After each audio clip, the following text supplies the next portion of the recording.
daw po ako makakapagtapos. Wala daw po akong mararating. Kasi po, mahirap tayo.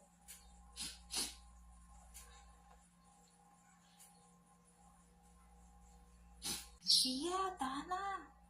Eh, sadyang ganyan talaga ang buhay na may mahirap, may kaya sa buhay.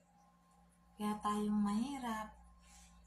Kaya dapat mag-aral ka ng mabuti para hindi tayo pinagsasabihan ng kung ano-ano na nakasasakit sa loob mo.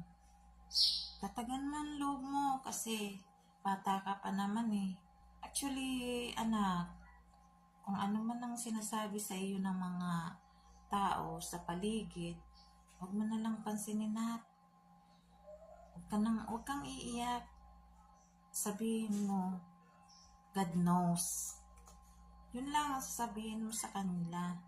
Huwag ka na lang umimik. Hayaan mo sila. Huwag mo silang patulan, ha. Tsaka huwag kang sasama ang loob kasi normal yan sa taong katulad nating mga mahihirap. Talagang ida-down tayo. Naunawaan mo ba?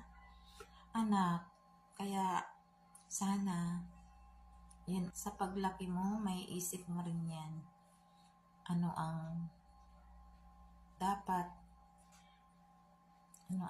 mong gawin sa buhay. Okay?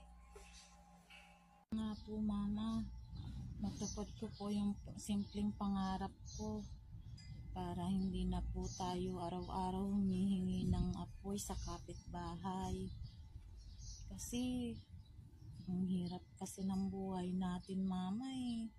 Bakit kasi ultimong apoy wala tayo?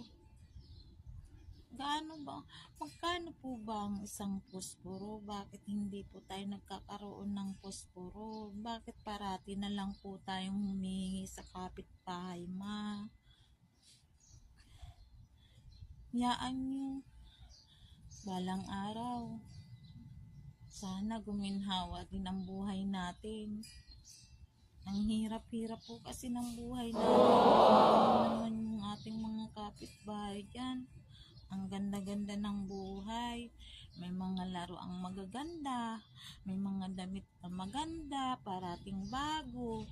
Samantalang ako, luma. Lagi na lang ako. Mama, bakit ganun ang buhay natin? Kailan po ba tayo aangat sa buhay?